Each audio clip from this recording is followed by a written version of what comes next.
Así lo dice Lamón. Con Federico Lamón. Sonido viral. Así lo dice Lamón. Con Federico Lamón.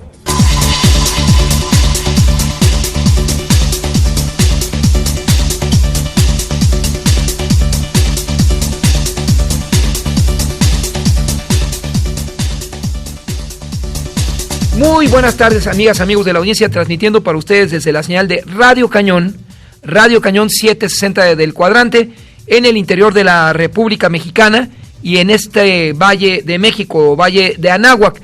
Ojalá se comuniquen con el ingeniero, con el colega Mejía y servidor, a través del 5518-7760 para crear contenidos y una mejor toma de decisiones por parte de la audiencia. 12:02. 5518-7760.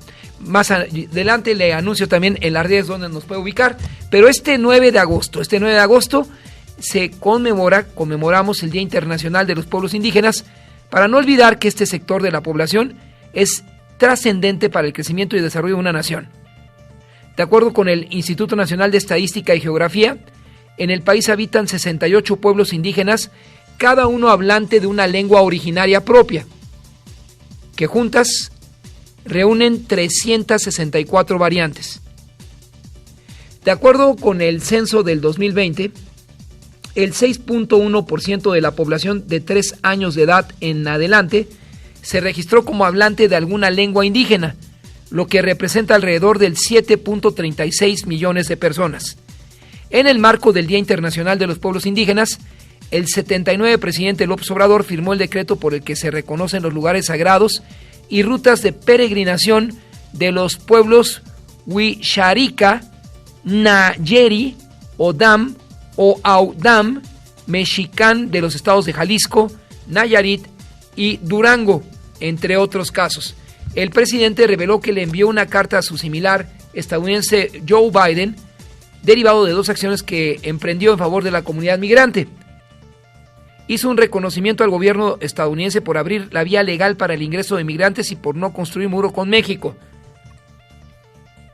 Los 33 libros de texto gratuitos que se entregarán al inicio del ciclo escolar 2023-2024 tienen 20 errores.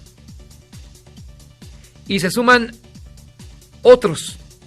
La responsabilidad es del director general de materiales educativos, pero no son errores de oportunidad, afirmó Marx Arriaga, después de varias críticas hacia esta reforma. La Secretaría de Educación Pública anunció que a partir de hoy quedan disponibles en formato digital los 33 nuevos libros de texto gratuitos para la educación primaria. El gobernador de Querétaro, Mauricio Curi, conformó una comisión con especialistas, pedagogos y universidades para revisar los nuevos libros de texto, en las cuales, según el gobernador, no se encontraron contenidos ideológicos hasta el momento. Legisladores de Morena y aliados impidieron la comparecencia del subsecretario de Salud, Hugo López-Gatell, requerida por la oposición para explicar la cancelación de 35 normas oficiales mexicanas en materia de ese rubro. La Fiscalía Potosina busca al sujeto que podría ser un atacante serial de mujeres. Autoridades anunciaron que tienen carpetas de investigación abiertas desde el 2021 por ataques con picayelos contra mujeres. Se viste ahora San Luis Potosí con estas notas lamentables. El almacenamiento en las presas del sistema Cutzamala continúa recuperándose a un ritmo lento. El Comité Técnico de Operación de Obras Hidráulicas informó que el nivel actual pasó del 33 al 34.8% en los recientes días. La Comisión Nacional del Agua informó que las 210 principales presas de México tienen un déficit de 18%, al contar con 53.023 millones de metros cúbicos de agua. La gobernadora de Colima, Indira Vizcaíno Silva, informó este martes sobre un derrame de diésel en playas de Manzanillo tras un accidente registrado cuando un barco estaba cargando combustible. En la megalópolis, luego de publicarse en la Gaceta Oficial el decreto por el que se reforma el artículo 8, octavo numeral 3 del apartado C de la Constitución, se establece como un derecho el Internet libre y gratuito en espacios públicos. El jefe de gobierno, Martí Batres, así lo destacó. La ciudad se coloca como la capital más conectada del mundo. Así lo expuso Martí Batres Guadarrama. La reforma que hace del acceso al Internet un derecho universal y gratuito. Aquí está la Gaceta de hoy, como símbolo de la conquista plena de este derecho en la Ciudad de México. Con 5 minutos, durante el gabinete de seguridad en la reunión, en la alcaldía Azcapotzalco, el jefe de gobierno Batres destacó que se logró una mejoría en la percepción de seguridad, como reducción importante en los índices de delitos de alto impacto, así lo expuso el jefe de gobierno. En la alcaldía Azcapotzalco hemos tenido buenos avances, una reducción significativa de los índices de los delitos de alto impacto. Hay una percepción positiva de la seguridad en la alcaldía Azcapotzalco, y la buena coordinación nos va a ayudar a seguir profundizando en ese avance en materia de seguridad. Lo dijo el jefe de la Ciudad de México, Martí Batres Guadarrama. Los grupos de autodefensas de transportistas del Estado de México llevan a cabo revisiones de vehículos ahora en el municipio de Tecámac. Y ahí es cuando usted llega a Tecámac, ve unas pancartas que dicen: cuidado, quien secuestre será linchado. Cuidado, quien roba, los vecinos tomaremos acción por nosotros. Ese es Tecámac, y ahí están los dirigentes del transporte para inhibir las extorsiones. Por 3 horas llevó a cabo un cateo en el bar Black Royce en Periférico Norte, en donde peritos y binomios caninos inspeccionaron el lugar donde falleció el empresario Íñigo Arenas.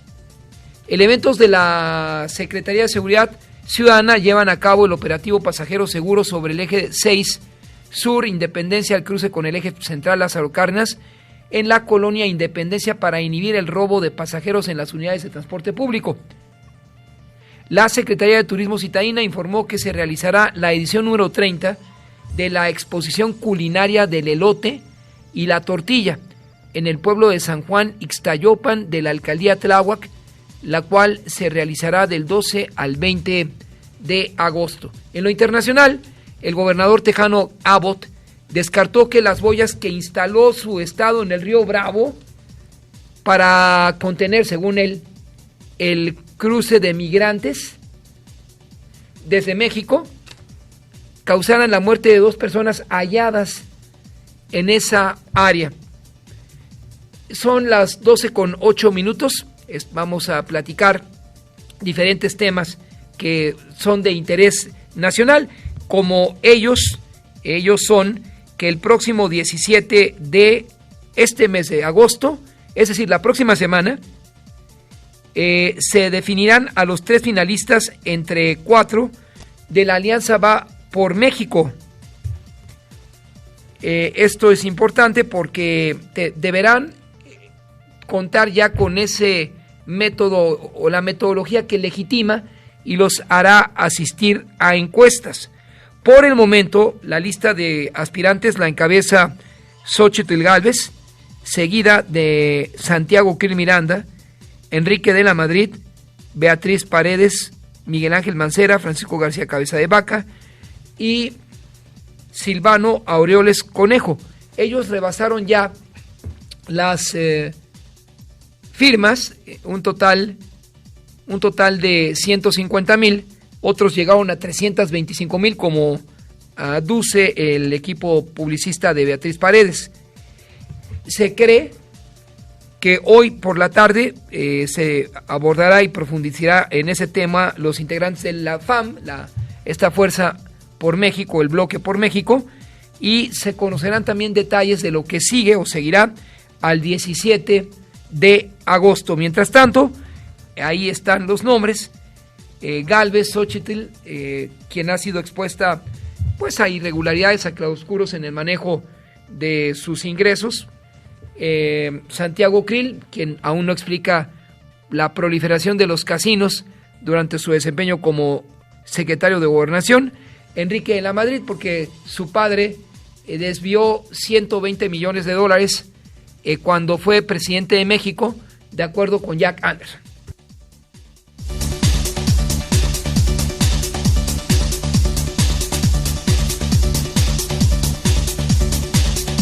Vamos a seguir platicando acerca de los tiempos que se aproximan en la renovación en la Cámara Alta. Como ustedes saben, el próximo 30 de agosto se renovará la Cámara Alta y tendrá que ser una mujer. Ya, ¿sí? Vamos a ir a un pequeño corte y regresamos con ustedes con los cambios en la mesa directiva en el Congreso de la Unión. Dejan sus cargos Santiago Krill y Alejandro Armenta Mier, el primero presidente de los diputados, el segundo de la colegisladora. Así lo dice Lamón. Con Federico Lamón. Sonido viral. Así lo dice Lamón.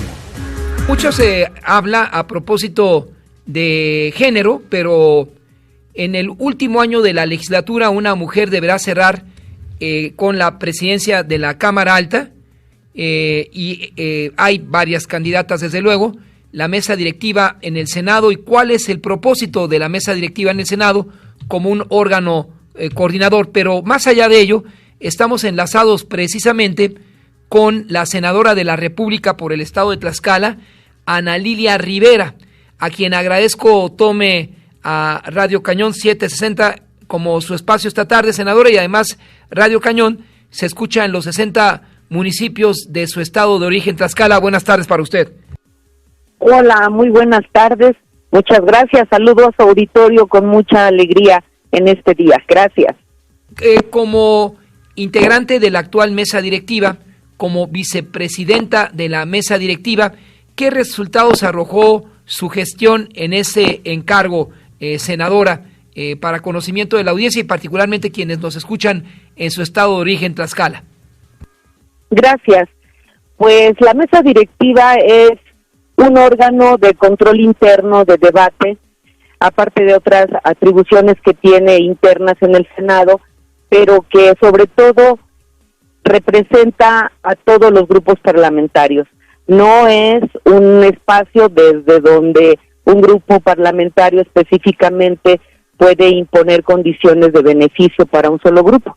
Es un espacio de pluralidad donde se tiene que impulsar la equidad, el equilibrio en el uso de la voz, se tiene que controlar el diálogo hasta donde es posible, porque no podemos prohibir a los senadores que expresen lo que consideren, sí intentando hasta donde es posible que se respete la máxima tribuna de nuestro país.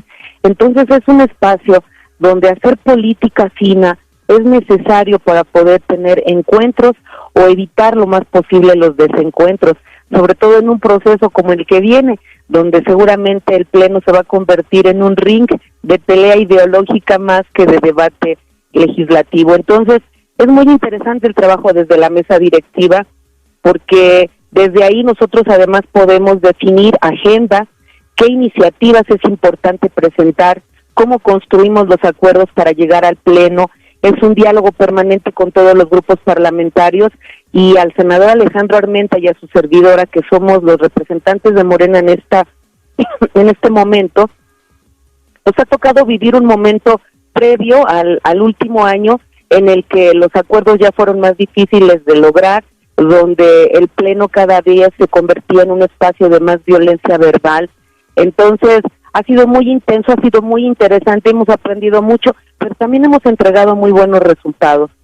Logramos nosotros en este último periodo aprobar la 3 de 3, que fue seguramente para muchas mujeres uno de los rasgos de una cultura misógina y machista que más nos ha lastimado a nuestras abuelas, a nuestras madres, a nosotras las mujeres de la actualidad, el no tener la reciprocidad alimentaria de los hijos como un acto donde finalmente hemos entendido que la mitad de mujeres, que somos la mayoría en este país, no podemos tener candidatos que quieran representar el bien común cuando no miran hacia sus hijos. Convertimos el delito de la tala clandestina de los bosques en un delito grave en este momento de cambio climático tan importante. Logramos en este último tramo también modificar la ley minera. Hacía más de 50 años que esta ley perdón, más de 36 años que esta ley no se modificaba. Hemos hecho mucho. Lo que no logramos construir al final fueron los acuerdos para poder dar 76 nombramientos pendientes de diferentes espacios de la administración pública y justicia, pero bueno, esa será la tarea de la mesa que sigue. Déjeme ubicar a la audiencia con su trayectoria, senadora. Además de ser abogada por la Universidad Autónoma de Tlaxcala, fue delegada, es lo que nos llama mucho la atención, ante la Convención Nacional Democrática convocada por el Ejército Zapatista de Liberación Nacional. De ese capítulo, ¿qué resalta, senadora? Pues hace muchos años, ya soy una mujer en plena madurez, cuando era yo una adolescente, casi una niña, yo decidí empezar en la vida pública, participar en la vida pública de México, por el origen de mi familia, del lugar donde he nacido. Tengo una identidad plena con la gente del campo, con las comunidades indígenas, campesinas sobre todo, pero también he estado muy en contacto con la clase media, con los pequeños empresarios que van dejando en el camino el campo, incluso una procesión para empezar a incursionar en la vida comercial que les permita garantizar su vida. Entonces estoy cerca de la gente que trabaja mucho, que impulsa a ser progresiva, innovadora, y fruto de esa inquietud pues me llevó a participar muy joven por reconocer los derechos de nuestras comunidades indígenas. Fui una delegada muy joven representando al Ejército Zapatista en mi estado en la primera convención nacional por el reconocimiento de los derechos de los pueblos indígenas, pero a partir de ahí mi misión fue participar en la toma de decisiones de nuestro país, no estar aislada, ni como joven, ni como mujer, ni como tlaxcalteca, ni como mexicana, y empecé una carrera que hoy me ha llevado al Senado.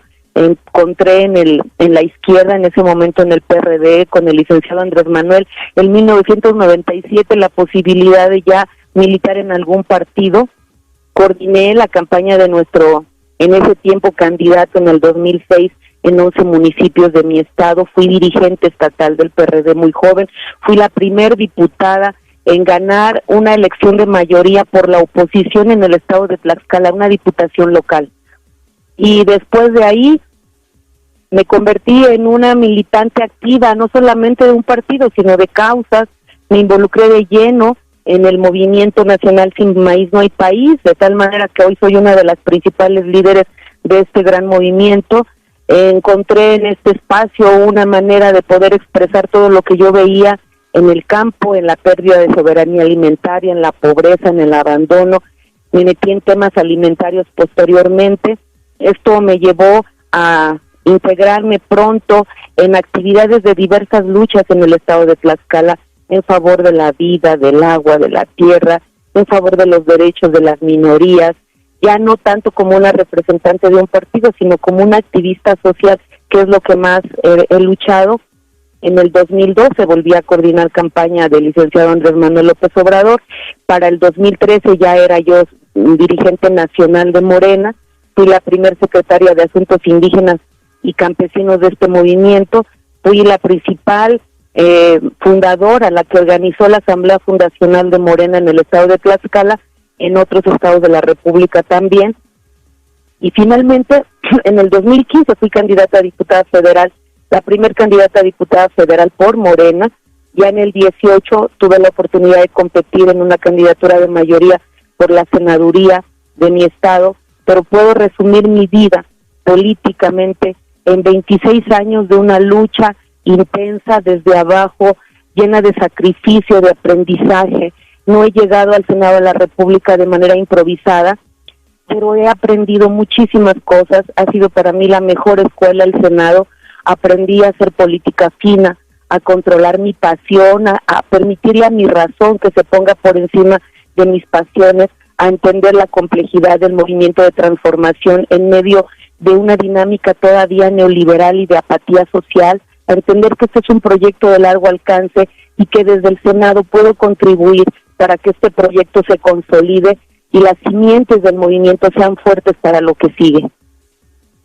Con una bancada definida ideológicamente, le pregunto, senadora, ya hay un proyecto, hay una ideología, hay que consensar desde luego con los diferentes grupos parlamentarios, pero eso no significa alejarse del ideario de la Cuarta Transformación, como leía por ahí en una de sus expresiones. No, jamás. No. Es más, en el Senado de la República, quien me conoce sabe que yo soy una mujer de convicciones firmes, pero eso no me lleva a la confrontación irrespetuosa de palabras altisonantes o de actitudes protagónicas que desde mi punto de vista no le hacen bien a este país. Nosotros tenemos que concientizarnos y con esa conciencia ser cada vez más humanos, más prudentes en la utilización de la palabra. La ideología de Morena es la ideología del amor, es la ideología del amor al prójimo, de la paz. Nuestro país ya vive mucha violencia como para que esa también nosotros, desde los espacios que tenemos, la impulsemos. Yo escucho, yo a todas las voces de oposición las respeto porque son sus visiones ideológicas, sus intereses, pero yo tengo los míos muy claros y los voy a defender hasta el final. En eso soy resistente, soy dura, pero humanamente y como política sé que a mi movimiento, a mi país, yo le hago falta contribuyendo en la construcción, no en la confrontación. Y la mesa directiva tiene que ser un espacio de dirección respetuosa, pero de firmeza ideológica, porque estamos transformando a nuestro país y también a las instituciones. Déjeme llevarla por su origen tlaxcalteca. Hay un viejo debate en la historia de México acerca de la conquista. Y si regresamos a ese tiempo, senadora, ¿cómo respondería usted a Tlaxcala 500 años después de una alianza de los tlaxcaltecas en la conquista de Hernán Cortés? ¿Es confiable el tlaxcalteca, no obstante ese mito de la historia?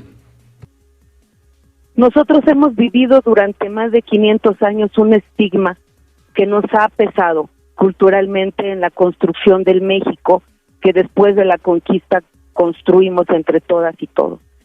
Cuando los españoles llegaron no encontraron a un país, a una nación, encontraron un territorio pluricultural con diferentes grupos territorialmente defendiéndose y en guerra permanente. Era el caso de los tlaxcaltecas con el pueblo azteca. Nosotros no éramos aliados, al contrario, vivimos durante muchos años el sometimiento, la violencia de un imperio tan grande como lo era el imperio azteca. A pesar de eso, el pueblo de Tlaxcala se defendió, luchó, no fue dominado, y cuando llegan los españoles, no nos entregamos inmediatamente a una alianza, peleamos hasta que definimos que no eran nuestros enemigos y que nos podían ayudar a liberarnos del yugo de un pueblo que si no nos defendíamos nos iba a esclavizar, porque el pueblo azteca también dominaba con violencia a los pueblos que conquistaba. Entonces nosotros vimos la oportunidad de liberarnos de un adversario histórico que nos había hecho mucho daño, que se llevaba a nuestros hijos para sacrificarlos, que nos mantenía como prácticas para las guerras, porque éramos muy buenos guerreros, por eso no nos dominaron del todo, porque siempre había en Tlaxcala un ejército con el que practicaban, con el que entrenaban permanentemente y se llevaban a nuestros hijos para sus sacrificios. Entonces, nosotros defendimos nuestra soberanía, porque Tlaxcala era una república, donde los señores tomaban decisiones en consejo. Cuando nosotros decidimos defenderlos, nosotros teníamos ya 3 batallas peleadas con ellos. Entonces, no fue fácil. Nosotros logramos que Tlaxcala, y quizá eso es lo que la historia no reconoce, el pueblo de Tlaxcala nunca fue dominado, ni por los españoles, y el pueblo de Tlaxcala colonizó con los españoles el norte de México hasta llegar a Texas, y nosotros colonizamos el sur hasta Filipinas. Incluso hay una batalla extraordinaria que narra cómo los guerreros tlaxcaltecas en Filipinas se enfrentaron con los samuráis. Eso es una historia que quizá otro día se las pueda platicar, porque nosotros acompañamos a los españoles hasta que llegó el momento en que los acuerdos y otras cosas que se generaron después de la independencia se perdieron.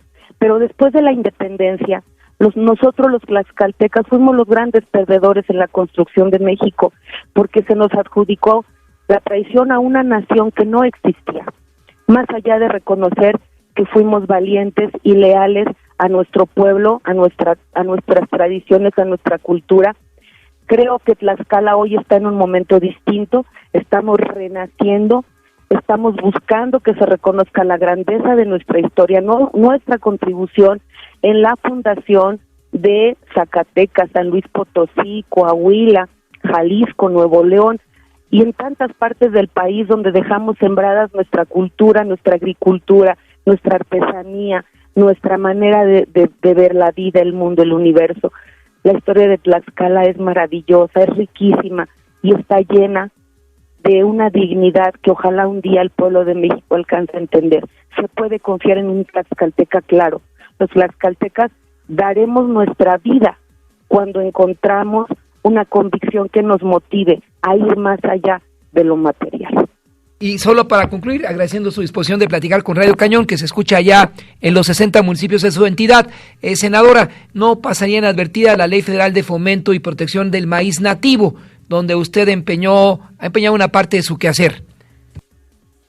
Perdón, ya no entendí. ¿Que no pasaría inadvertido el hecho de que empeñó una parte de su quehacer como senadora en la elaboración de la Ley Federal de Fomento y Protección del Maíz Nativo?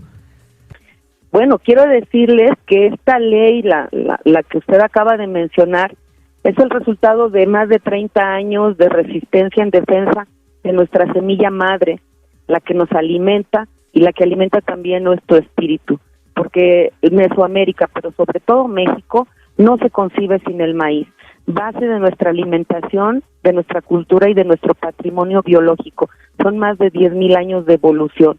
Esta semilla tan codiciada por las grandes economías, pero sobre todo por los grandes monopolios agroalimentarios, a la que hemos defendido de ese control comercial y de la manipulación genética que nos llevaría a perder nuestra biodiversidad, ha hecho que la Ley de Fomento y Protección al Maíz sea hoy una de las bases para defender el decreto por la cual el presidente determinó que no se va a importar maíz transgénico para consumo humano en masa y tortilla, y que junto con el paquete que lo acompaña en su producción, que es el glifosato, también vaya saliendo de nuestra agricultura paulatinamente. La Ley de Fomento y Protección al Maíz ha declarado al maíz nativo mexicano patrimonio alimentario y cultural del pueblo de México, y son reconocimientos de derechos humanos a una alimentación sana y a nuestra cultura. Esto nos va a llevar a paneles internacionales seguramente por la disputa que hay del maíz, porque representa miles de millones de pesos para las grandes transnacionales, el control del mismo, de su mercado y de los paquetes tecnológicos que lo acompañan. Nada más el glifosato le representa a Monsanto Bayer ganancias anuales por más de 480,000 millones de pesos. Entonces, estamos nosotros ante un monstruo de intereses económicos en la defensa de nuestro maíz, y hoy tenemos derechos humanos que irán a tribunales internacionales defendiéndolos a través de él.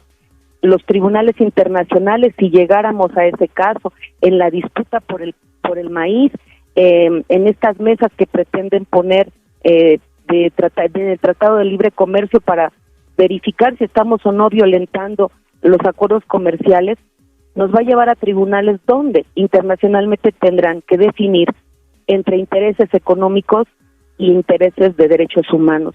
Si no tuviéramos la Ley de Fomento y Protección al Maíz, créanmelo, no tendríamos manera de defendernos ante el mundo jurídicamente en la defensa de estos que son patrimonio no de nosotros, de nuestros hijos y de los hijos de nuestros hijos.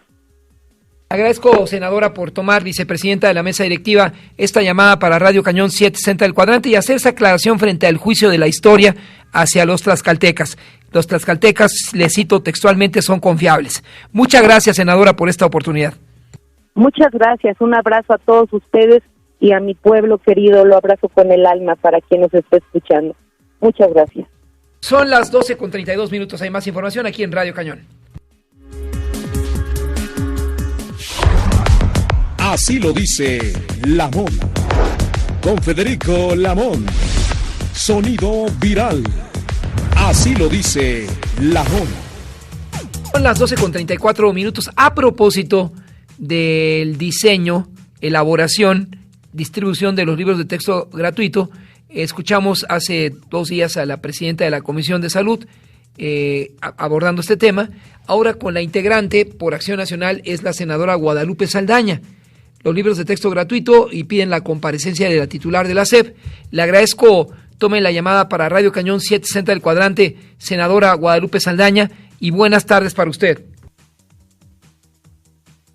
Te saludo desde Baja California Sur y bueno, soy integrante de la Comisión de Educación y aparte de formación docente, así es que agradezco que pongas este tema de nuevo en los hogares mexicanos, que yo creo que deberían de estar hablando todos de este tema educativo, Federico, porque no se trata pues de fierros de obras públicas, se trata de nuestros niños y jóvenes, su formación y del presente y futuro que queremos para ellos, para su salida al mercado competitivo laboral del futuro del presente. Entonces, por eso qué bueno que hablamos de este tema.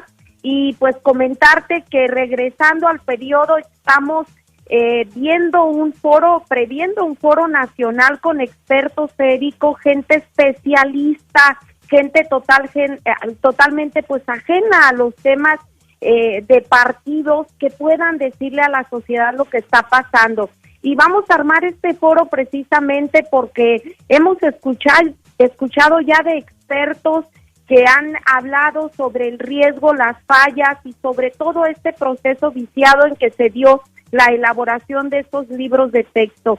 Gente como Irma Villalpando, la doctora en pedagogía, que ha puesto sobre la mesa esta falta de estructura, estos errores, este proceso que se dio en la elaboración de libros de texto que no está pegado a la legalidad, Federico, y aquí quiero hacer hincapié, dejar un poquito de lado el tema de los errores que ya se han mencionado muchísimo, la falta de estructura, y decirte pues de este proceso que se dio para elaborar los libros de texto que no fue apegado a la legalidad y que por eso es que se han admitido amparos y se ha emitido una resolución por parte de un juez federal para la no distribución de libros de texto. ¿Qué pasaba anteriormente con los libros de texto? Bueno, pues que se convocaba a los expertos, incluidos padres de familia, especialistas, maestros, para este proceso. Era un proceso transparente en donde el especialista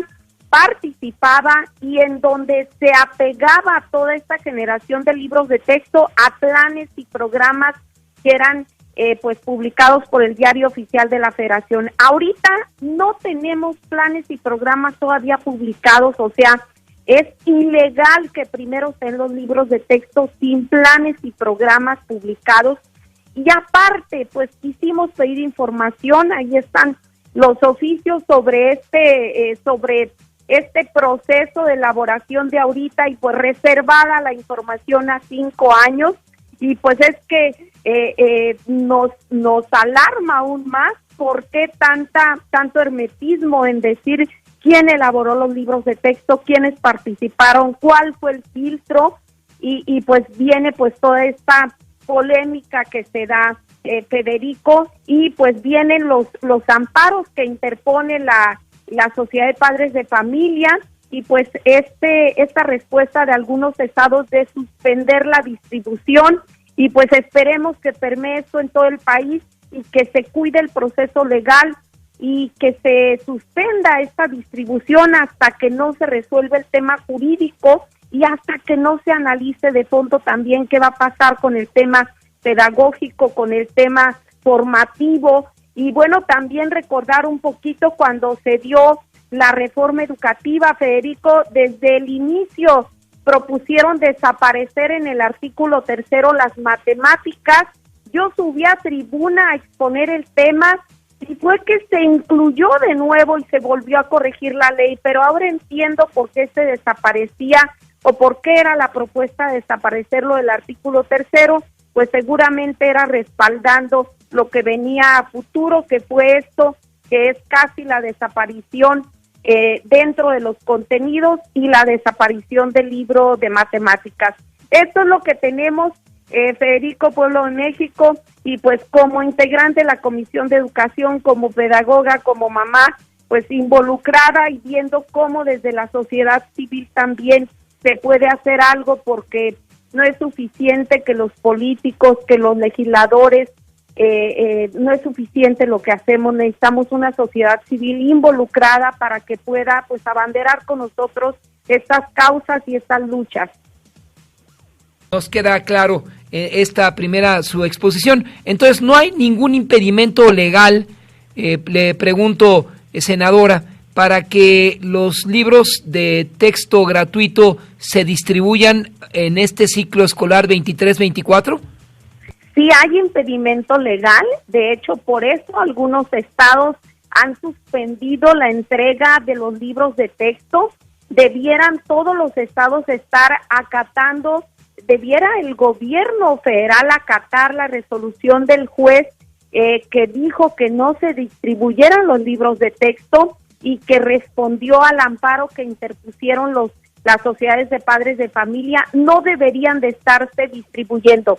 Y se concedió el amparo, Federico, precisamente porque se violó la legalidad, porque no se publicaron los planes y programas de estudio en el Diario Oficial de la Federación para que después surgieran los libros de texto, y porque lógicamente también en los libros de texto hay información que no se apega a la Ley General de Educación ni se apega a la Constitución, en donde habla de que los saberes pues tienen que ser, y la información tiene que ser información que le ayude a los niños y jóvenes a poder enfrentar el futuro, a enriquecer su conocimiento, porque ahí tenemos y ahí está información sesgada, información que se ha puesto en los libros de texto, que pareciera pues que favorece a un grupo determinado y que tuviera alguna intención de poder contribuir pues hasta un grupo político. Y cuando vemos que un Max Arriaga, que un Arturo Loaiza, ex colaborador de Hugo Chávez, de Nicolás Maduro,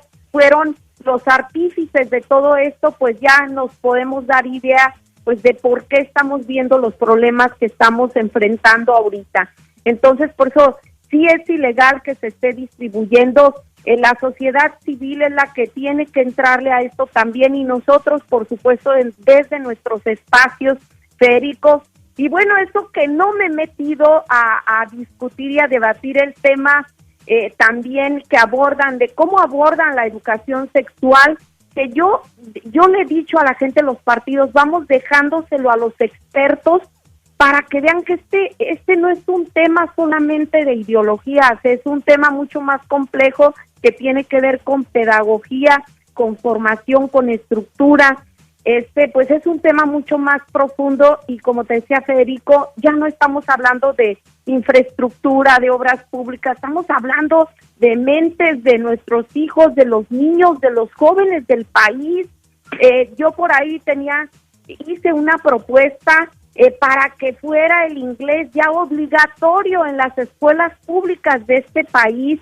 Hice propuesta para que se revisara lo que había pasado con el rezago a raíz de la pandemia, este rezago del que hablan especialistas y que se está atendiendo en otras partes del mundo, y que en México, en lugar de haberse atendido este tema, a un año de salir una administración, se promueve una reforma pues muy, muy de fondo y profunda, que pues debería ser para bien, pero que a ciencia cierta ahorita lo que estamos viendo es que es todo lo contrario. Nunca había pasado que una administración ya en su salida propusiera una reforma en el tema educativo pues de ese calado, y es por eso que ahorita nuestra ocupación de poderle decir a los mexicanos, con los expertos en la mano, con los expertos hablándoles de que estamos en riesgo, de que nuestros niños están en riesgo y que necesitamos una formación de verdad de calidad que los lleve a competir en el tema laboral y que los lleve a adquirir esas habilidades que requieren para enfrentar el futuro, Federico. Agradeciendo, senadora, que disponga de este tiempo para Radio Cañón, expresando su visión sobre la entrega de los libros de texto gratuito. Y como le he insistido, una pregunta recurrente, entiendo que hasta el 18 de agosto se determinará si los amparos interpuestos por la Organización de Padres de Familia en el estado de Coahuila o en Chihuahua son procedentes, porque en ambas entidades los gobernadores, la gobernadora y el gobernador, pues no van a participar en la entrega de estos libros de texto gratuito. De hecho, estamos nosotros como grupo parlamentario evaluando acciones y estamos viendo la posibilidad de que desde nuestras entidades los padres de familia también procedan a los amparos. Vamos a determinar ahorita, iniciando el periodo, una serie de acciones como grupo parlamentario, y pues es escuchar a la sociedad y es que todo mundo esté poniendo sus oídos, sus ojos, su corazón, su mente en este tema, porque insisto, es la formación de nuestros hijos y tenemos que entrarles, si no esta brecha de desigualdad se va a hacer mucho más amplia, porque son los niños que van a una escuela privada los que a veces pues se le brinda más oportunidades de tener acceso a materiales educativos pues más profesionales y pues no se vale. Tenemos que intervenir para que haya piso parejo y para que se reduzcan precisamente estas brechas de desigualdad, y por eso nos vamos a estar involucrando para que desde nuestros estados los padres de familia se involucren y puedan proceder legalmente también.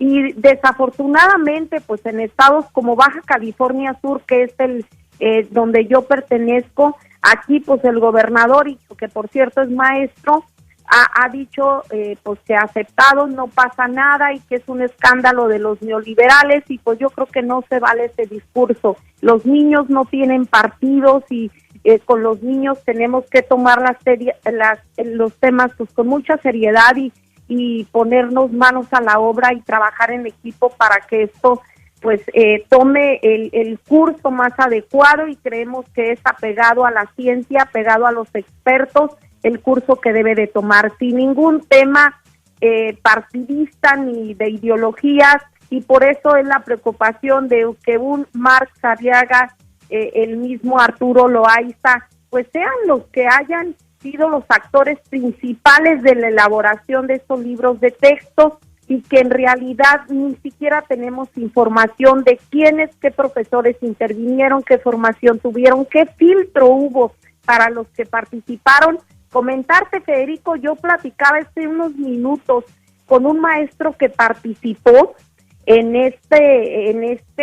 pues estos foros que hicieron por parte de mi estado, y me decía: maestra, yo asistí porque la maestra a la que le enviaron la invitación no pudo ir. Yo asistí y lo que nos dieron fueron 6 preguntas. Yo participé diciendo que yo tenía otras cosas que aportar aparte de esas 6 preguntas, y no me dejaron a mí exponer lo que yo llevaba, me dice. Entonces fue un foro, pues como quien dice, inducido, porque esa era la dinámica de todos los foros que ellos organizaron. Entonces seguramente con personas dirigidas y con un formato dirigido pues a algo en específico, y lo que vemos ahorita es el resultado precisamente de esas fallas, de las cuales, te digo, no tenemos información clara, porque la reservaron 5 años por alguna razón, y es lo que nos tiene que tener ocupados y preocupados a todo el país, a todos los padres de familia, que sus niños van a tener pues el acceso y van a trabajar con esos materiales. Le agradezco, senadora, por tomar la llamada a Guadalupe Saldaña a este espacio de Radio Cañón 760 del Cuadrante, y buenas tardes para usted.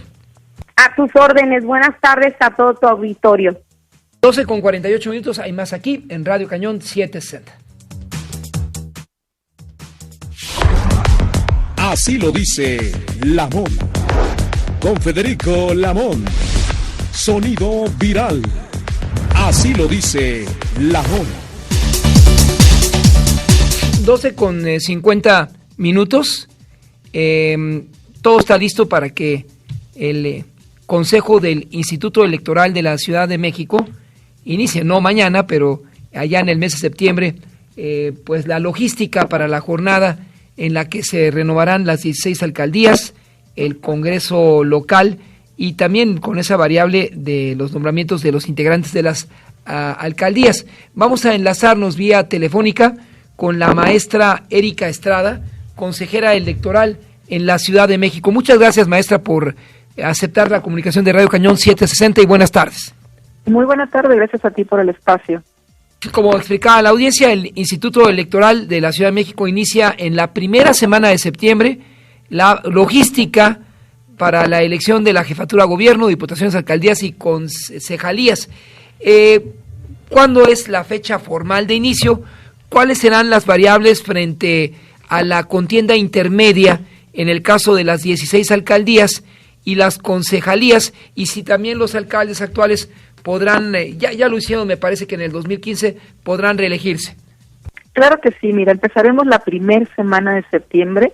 Nosotros tenemos estimado que sesionemos en Consejo General para que formalmente el 8 de septiembre demos inicio al proceso electoral 2023-2024. Sin embargo, ya estamos realizando actuaciones previas porque sabemos que es muy importante estar listas y listos para que la ciudadanía pueda ejercer sus derechos. Estas actuaciones previas nos han llevado ya a formalizar también calendarios en los cuales les demos mucha claridad a los actores políticos y a toda la ciudadanía respecto a qué va a pasar en nuestra ciudad. Como bien decías, vamos a renovar todo el Congreso Capitalino, que son las 66 diputaciones, las 16 alcaldías junto con las concejalías que integran cada una de ellas, pero también nos toca renovar la jefatura de gobierno, un cargo muy importante para nuestra ciudad. Aquí nosotros como autoridad electoral lo que tenemos que hacer es formalmente declarar abierto el proceso electoral, que lo haremos, como te decía, esta primera semana de septiembre, para realizar todos los actos preparatorios que tienen que ver con tanto el registro de candidaturas, organización de debates, la sustanciación de procedimientos sancionadores y en general toda la logística para que las personas puedan ejercer su voto. De ahí nos vamos a ir a una jornada electoral que va a ser el primer domingo de junio del 2024 y seguiremos con el cómputo y resultados electorales hasta declarar la validez de los mismos. Sí, lo que comentabas, las personas que actualmente ocupan una alcaldía pueden ir a la reelección. Es un ejercicio importante de rendición de cuentas en donde las y los ciudadanos pueden decidir si respaldan nuevamente esa opción política que en su momento les pareció viable o si deciden que ya no quieren ir por ese camino y votar por otra persona. Entonces, como verás, son temas importantes para nuestra ciudad. Estamos trabajando ya con todo el entusiasmo y con todo el profesionalismo para prepararnos para esa actividad y sobre todo que sepan todas las personas que habitan la Ciudad de México con derecho a votar que van a tener la posibilidad de hacerlo en nuestra ciudad. Entre variables, quisiera profundizar con usted, consejera, acerca del voto a las personas ciudadanas en estado de postración. ¿Qué es exactamente esta figura para interpretación de la audiencia? Y las personas que se encuentran actualmente en prisión preventiva. Claro, importantísimo lo que señalas. Mira, hemos avanzado muchísimo en la construcción de ciudadanía, pero sobre todo en temas de inclusión para poder ampliar las posibilidades de que todas y todos nosotros podamos votar. Actualmente, pues, las personas que habitamos la ciudad, que tenemos la calidad de ciudadanía, tenemos ese derecho. También las personas que sean oriundas de la Ciudad de México pueden votar desde el extranjero para algún cargo de elección popular. Esto ya lo veníamos haciendo de forma regular. Pero además, para este proceso electoral 2024, las personas que se encuentran privadas de su libertad en este estatus de prisión preventiva porque todavía no tienen una sentencia condenatoria, también van a poder votar desde el centro penitenciario en el cual se encuentran resguardadas. Para eso nosotros tenemos que organizar toda una logística con las autoridades encargadas de estos centros penitenciarios para saber cuál es el censo actual de las personas privadas de su libertad y con eso establecer una estrategia logística tanto para informarles que van a poder ejercer sus derechos desde el lugar en donde se encuentren privadas de su libertad, que sepan también por qué cargos van a poder votar, quiénes son las personas que están participando en la contienda y después nosotras y nosotros como instituto dentro de los centros penitenciarios, resguardando las medidas de seguridad y como te decía en coordinación con las autoridades penitenciarias, armar toda la logística para que estas personas puedan votar desde estos lugares que tenemos identificados en la Ciudad de México.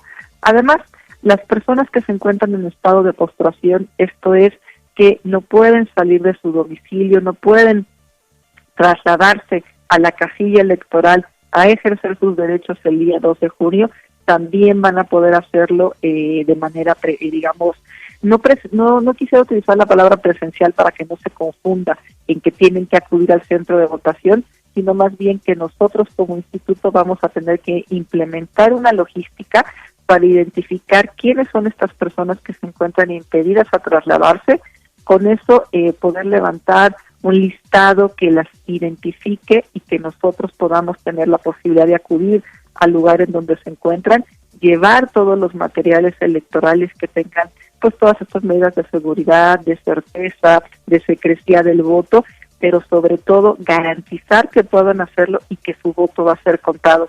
Como verás, no es un tema menor, estamos arrancando ya los trabajos en la institución para que todas las personas puedan votar en nuestra ciudad en libertad de condiciones, en igualdad completamente, y también todos los actores políticos sepan cómo vamos a llevar a cabo esta logística. Así que si me das la oportunidad, más adelante te podría dar más datos de esta posibilidad que tenemos conforme vayamos avanzando en toda la planeación que tenemos como instituto. Y sabe principalmente, concluyendo en esta ocasión, consejera, que la comunidad migrante nos pide información relativa a la forma para elegir la diputación migrante, las modalidades, el voto postal. Este es un tema reservado, pero si quiere adelantarnos algo, adelante. Claro que sí, mira. Este es un tema también relevante porque las personas que se encuentran en el extranjero y que acreditan que son oriundas de la Ciudad de México pueden ejercer también el voto desde el país en el que se encuentren. Generalmente identificamos mucha comunidad oriunda de la Ciudad de México en los Estados Unidos, pero también hay personas que han migrado por otras circunstancias a algunos países de Europa, América Latina y Asia. Ahí nosotros identificamos quiénes son estas personas, hacemos campañas en coordinación con el Instituto Nacional Electoral para credencializar, porque es un paso importante, tienen que contar con su credencial para votar, y una vez que tienen que cuentan con su credencial para votar, hay que levantar un listado también de quiénes son estas personas para que puedan ejercer su derecho. Lo pueden hacer a través de 2 vías. Una vía es la postal, que significa que nosotros les hagamos llegar a su domicilio las boletas electorales y ellos nos las regresen marcadas también vía postal, o también lo pueden hacer por la vía electrónica, a través del voto que nosotros tenemos por internet. Es un mecanismo muy sencillo que significa también, cuando llegue el momento oportuno, darse de alta en la página, seguir una serie de pasos y votar de manera anticipada. ¿A qué me refiero de manera anticipada? Antes de la fecha de junio se habilita el portal en esta página para que ellos puedan ejercer sus derechos con toda la salvaguarda. Los votos quedan ahí encriptados, salvaguardados, se cuida la secrecía de la votación y por este mecanismo, como verás, es sumamente sencillo que lo puedan hacer. Nosotros estaremos reiterando a lo largo de todo este año, pero sobre todo el próximo año, cuáles son las fechas claves para que estas personas puedan darse de alta, como te decía, en la página correspondiente y le den aviso a la autoridad de que lo van a hacer mediante esa vía para que nosotros pues despleguemos también toda la logística correspondiente. En nombre de Radio Cañón 760 del Cuadrante, maestra Erika Estrada, consejera electoral del Instituto Electoral de la Ciudad de México, gracias por aceptar esta comunicación. Le tomamos la palabra y le seguiremos planteando los temas que la audiencia desea escuchar. Gracias por su atención. Claro, gracias a ti, cuenta conmigo. Son 12:59, gracias ingeniero por todo tu apoyo y al colega Mejía. Nos vamos, sigan con la programación incluyente de Radio Cañón.